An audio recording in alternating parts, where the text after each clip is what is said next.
Muhammad was born into a culture where moon god worship was dominant. Furthermore, he was born into the Quraysh tribe, who were particularly devoted to the moon god. According to numerous inscriptions, the title of this moon god was Al-Ilah, which means the deity or the god, meaning that he was the chief or high god amongst many gods. Al-Ilah, the god, was shortened to Allah in pre-Islamic times. Now this part may be slightly confusing.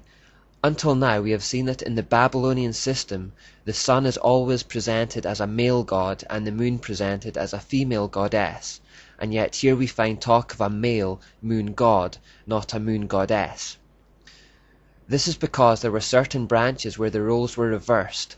The male divinity became the moon and the female divinity became the sun. This form of the mysteries was particularly prevalent in Arabia and amongst the Saxons and Norsemen of Europe. This role reversal remained widespread around Arabia in particular, long after its popularity had waned elsewhere. Echoes of this lesser-known form still exist today. For example, Cush, Nimrod's father, was worshipped as a god under the title Meni or Manai, which means the numberer. He is accredited under the Babylonian system with inventing arithmetic. Now such has been the influence of the Saxons and Norsemen in particular on Scotland, that we have a New Year festival that still exists today called Hogmanay, and this comes from Hogmanay, which means the feast of the numberer, who numbers the years. Another small example of how Babylon permeates our culture. Muhammad's father and uncle both had the name Allah incorporated into their own names. His father was called Abdallah and his uncle was called Obidallah. This echoes the Babylonian practice of incorporating your god into your own name and illustrates the preeminence of the moon god cult in his time. This fact answers the questions: why is Allah never defined in the Qur'an? Why did Muhammad assume that the pagan Arabs already knew who Allah was? The answer is because they already did know who Allah was. He was their moon god. Muhammad wasn't attempting to introduce the concept of a new god in the Quran, he was merely building on the one that already existed in the area. All Muhammad did was go one step further than his fellow pagan Arabs.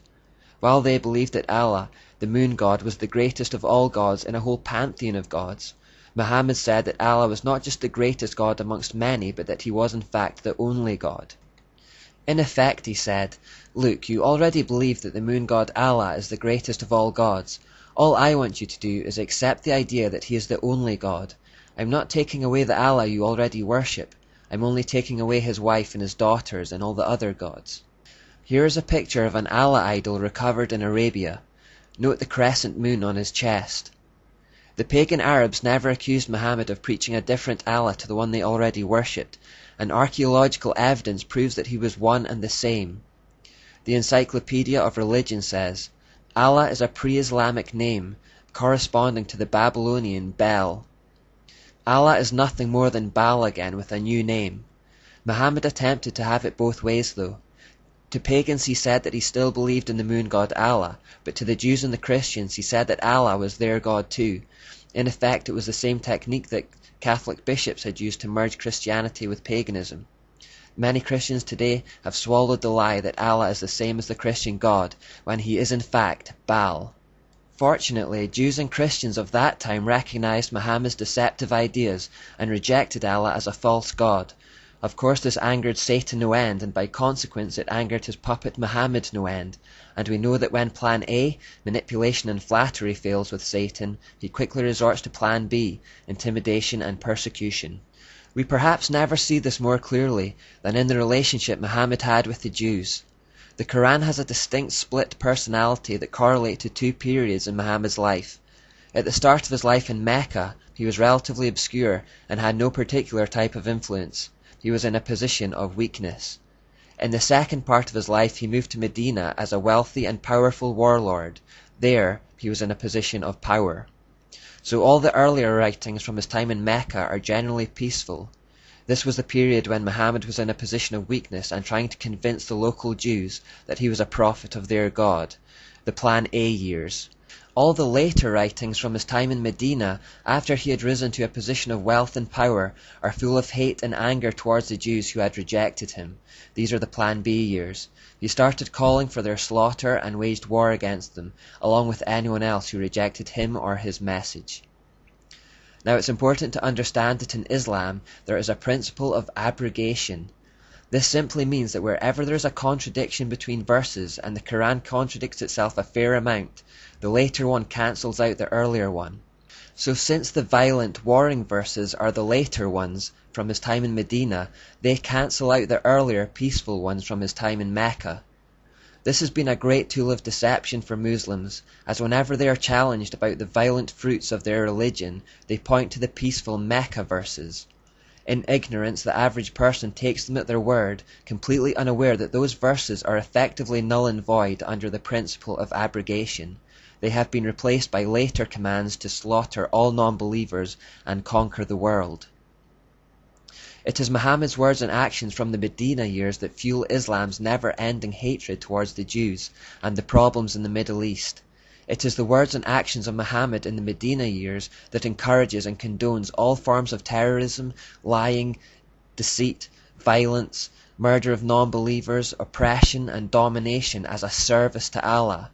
Islamic terrorists are not acting contrary to the example of Muhammad their prophet. They are acting in perfect harmony with his own actions 1400 years ago. The Bible says that, "You shall know a tree by the fruit it bears." The entire history of Islam has been littered with this type of violence, and when we look at the life of Muhammad in any detail, we will discover why. It produces bad fruit because it was a bad tree with its roots in the kingdom of darkness.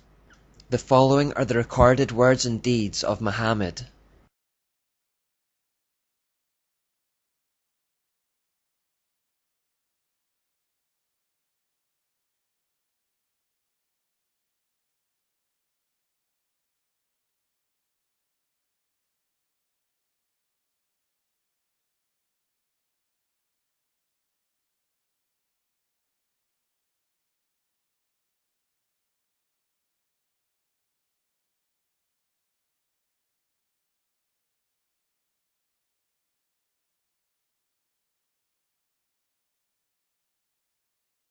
In the following example, we see Muhammad suddenly and conveniently receive a message from Allah to rape captured women.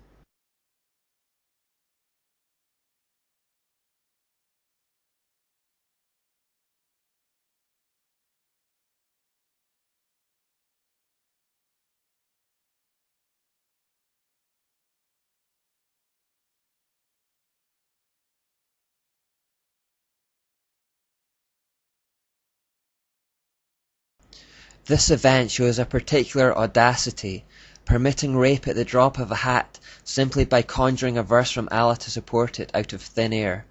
Any whim or fancy that took him could be acted upon if he claimed he was doing it under divine authority or instruction.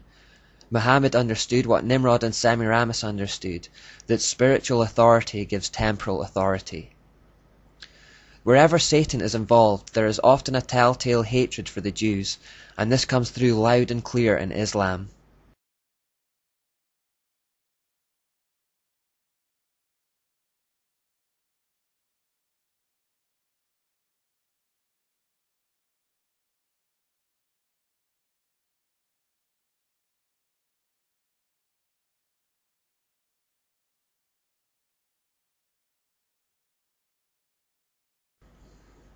Here, the unbelieving brother was seemingly impressed with Islam's ability to influence people to kill Jews and family members. This practice continues to this day in the Muslim community. Parents will kill children and brothers will kill siblings who leave Islam and call it a mercy killing. The brother in this instant converted on the spot, although we can't be sure he didn't do it out of self-preservation. Islam has a long history of forced conversions where the alternative is death. Muslims have been taught that their redemption will not come until all Jews have been destroyed, and therefore they will not stop fighting against them until they have reached this end. The prophet Ezekiel reports a time when Arab nations will team up with Russia to attempt to wipe out Israel. They will be driven to do this partly because of this prophecy. If the Jews are not wiped out, according to Islam, their false Messiah can't come. Do not be misled by claims of Muslims that their gripe with Israel is about land. Satan wants the Jews destroyed, as he has done from the beginning of time. He has hardwired this desire into the core of Islam through Muhammad, and they will work towards that end, no matter how much land Israel gives them. Muslims believe that they must kill all Jews, or their religion has been proved to be false. It's that simple. The United Nations are attempting to create a two-state solution where Jews and Palestinians share the land, but we know from our studies of the character of the satanic Jezebel spirit that it will not be content to share control of anything. It will have no equals. The goal of Islam is to extend its influence until it rules the entire world. In Islam, the world is currently divided into two, the House of Islam and the House of the Unbeliever or Infidel. They foresee a day when the whole earth will become Islamic and work continuously towards this end. The name Islam actually means submission, and this refers to the whole world submitting to the rule of the pagan moon god Allah, Allah being another name for Baal, and Baal being Satan. They believe that world peace will only come when they have triumphed over all the so-called infidel.